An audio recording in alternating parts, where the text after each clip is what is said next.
Quand on a dit le plancton, tout dit et pas grand-chose. En fait, il faut bien préciser que le plancton, c'est tout ce qui erre au gré des courants, qui navigue, qui ne peut pas se diriger par eux-mêmes. Et dans le plancton, il y a le plancton végétal, le phytoplancton, et ensuite le plancton animal, le zooplancton.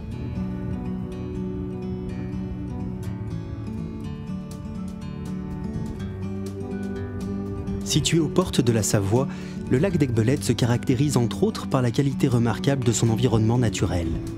Si sa plénitude et sa beauté attirent touristes et habitants, il est aussi un condensé de patrimoine complètement invisible.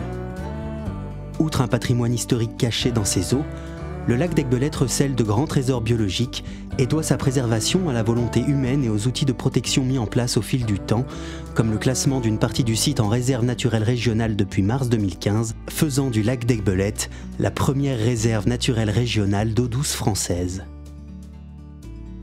La réserve, elle fait au total 840 hectares, donc elle comprend le lac en lui-même et une partie des zones de marais qui sont limitrophes, ainsi que environ 250 hectares sur la montagne de l'Épine. Voilà, donc au total 840 hectares. Ici, le lac d'Aiguebelette est protégé depuis très longtemps, puisqu'il y a des personnes qui ont souhaité que ce site ne soit pas urbanisé ou qu'il y ait des installations sur les berges, etc. C'est devenu une réserve parce qu'il y a un moment donné, il fallait des moyens pour continuer cette politique de protection. C'était l'outil que les élus ont voulu mettre en place qui permettait cela. L'avantage d'être en réserve, c'est que du coup, on a des moyens de surveillance puisqu'il y a 2 gardes qui travaillent sur le site. Et puis là, on va développer des actions pour faire de la pédagogie à l'environnement. On ne peut pas faire uniquement que de la sanction, il faut aussi informer, sensibiliser les gens, que ce soit les touristes ou même les locaux qui connaissent pas forcément la qualité ou la valeur du patrimoine naturel dans lequel ils vivent finalement. La pédagogie, elle a un intérêt aussi pour que les locaux et les touristes soient ambassadeurs du territoire et qu'eux-mêmes renvoient les informations qu'ils ont pu avoir et aillent aussi dans notre sens, qu'on ne soit pas les gestionnaires seuls à agir pour la protection du site. 844 hectares à protéger, à enseigner et à transmettre. Si la protection d'une telle surface est sans doute une aubaine pour ce territoire, elle ne se fait pas sans contrainte et sans travail. C'est ainsi qu'au-delà des réglementations, des surveillances et des outils pédagogiques, d'autres professionnels gravitent autour et sur le lac d'Aiguebelette pour en contrôler la qualité des eaux. C'est le cas de l'Institut national de la recherche agronomique, l'INRA. On va travailler avec différents outils qui sont dérivés de la recherche océanographique. On va mettre en œuvre des bouteilles de prélèvement qui nous permettent de prélever de l'eau à différentes profondeurs. On va mettre en œuvre des sondes à capteurs, des sondes océanographiques qui nous permettent aussi de connaître la température, l'oxygène, la turbidité, la conductivité, le pH, la fluorescence de la chlorophylle. Et on va générer donc des fichiers de données et des données d'analyse. Elle nous raconte à l'instant T, aujourd'hui, quelle est la température de l'eau en surface, quelle est l'importance de la chlorophylle A dans le lac et à quelle profondeur, quelles sont les espèces dans le phytoplancton, le plancton d'origine végétale, qui sont prédominantes ce jour. Et on va collecter ces données tous les mois environ pour pouvoir voir sur un cycle annuel l'évolution en fait, de la température, du pH, de l'oxygène et des populations d'algues aussi. Des données qui comprennent les espèces de plancton d'origine végétale. À quoi servent ces données? Le plancton est-il important? En ouvrant un simple dictionnaire, nous lirons « plancton », ensemble des animaux et végétaux flottant passivement dans les milieux aquatiques. Allons un peu plus dans le détail. Qu'est-ce que ces micro-organismes? Comment peut-on les voir? Comment peut-on transmettre un patrimoine biologique invisible et néanmoins essentiel à la vie? On peut le voir déjà à l'œil. Moi, quand j'étais il y a longtemps, c'était la couleur de l'eau. Des biologistes m'avaient appris à regarder la couleur de l'eau. Vert, c'est des chlorophycées, marron, c'est des diatomées, rouge, c'est des dinoflagellés. Bon, je mets des noms comme ça, ça fait un peu scientifique, mais voilà. Déjà, par la couleur de l'eau, on peut, bon, avec de l'expérience, si c'est vert-bleu, c'est des cyanobactéries. Mais après, pour mettre le nom de l'espèce, il faut un microscope. Donc on prend, une fois qu'on a repéré la couleur de l'eau, on prend cette eau, on la met au microscope, et là on peut donner un nom.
Et ce qui m'intéresse, c'est que le plancton ne soit pas l'affaire que des scientifiques, soit aussi une affaire citoyenne.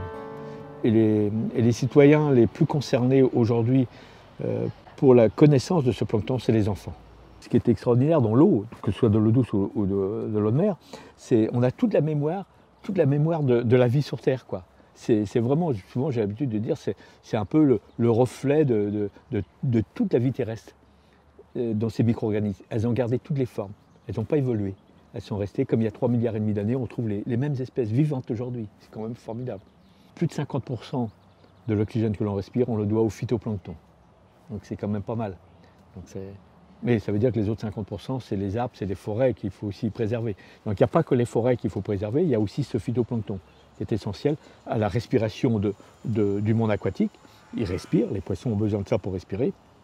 Mais aussi nous les humains, par les échanges gazeux qu'il y a entre l'eau et l'atmosphère. Le plancton, l'intérêt, c'est effectivement le premier chaînon de la chaîne alimentaire d'un lac.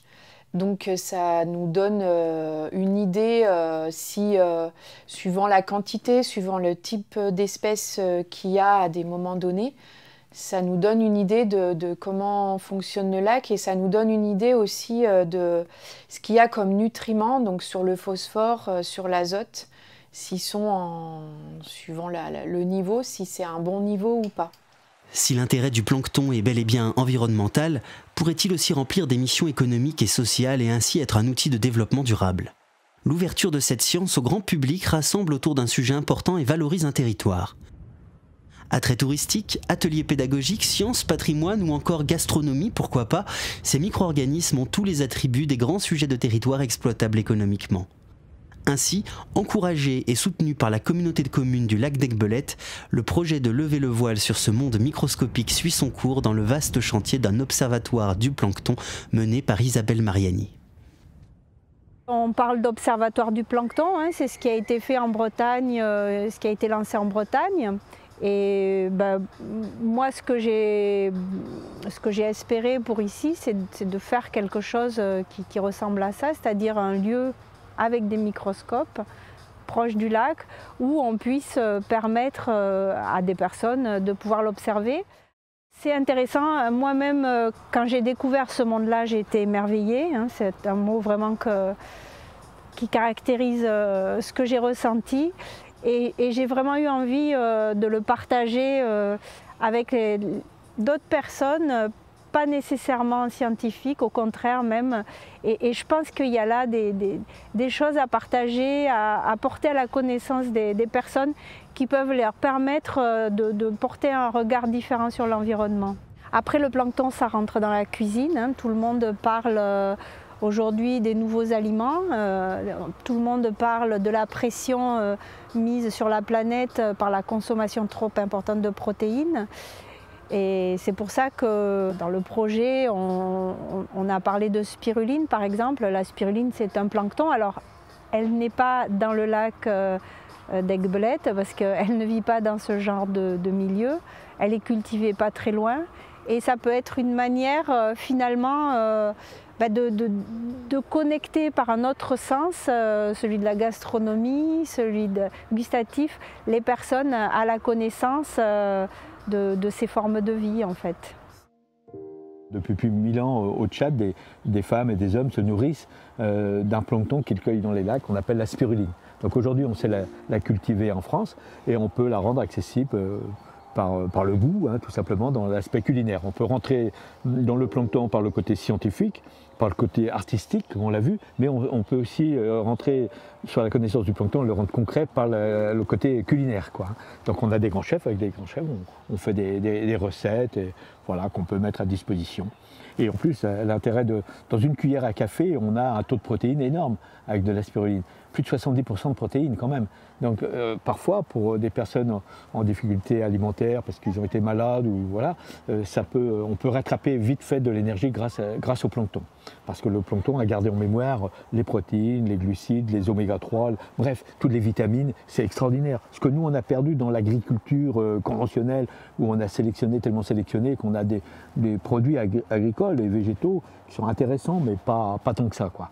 Mais dans la mer, oui, ou dans les milieux aquatiques, tous les milieux aquatiques ont gardé en mémoire toute la valeur nutritive des aliments. C'est pas hasard si on nous dit qu'il faut manger des poissons gras, des poissons bleus. Pourquoi? Ils sont près de la chaîne alimentaire, près du plancton.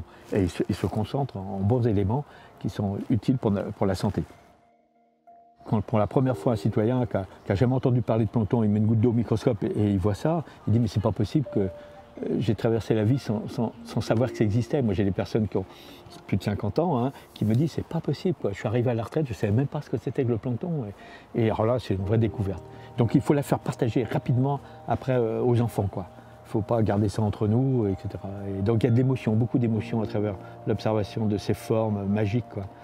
Et ça, je travaille beaucoup avec des artistes, des sculpteurs qui font de la sculpture à partir de ce qu'ils voient au microscope. Les enfants dessinent, des chanteurs écrivent des contes ou des chansons. Et des musiciens créent des opéras autour du plancton aujourd'hui. Donc voilà, c'est ça qui m'anime, faire que le plancton soit vraiment un accès facile à toute personne qui est intéressée par le sujet et c'est tout le monde qui doit être concerné par le plancton. On lui dit souvent qu'il faut protéger la baleine et l'ours blanc, on a raison, mais si on ne défend pas le plancton, l'ours blanc et la baleine disparaîtra, quoi.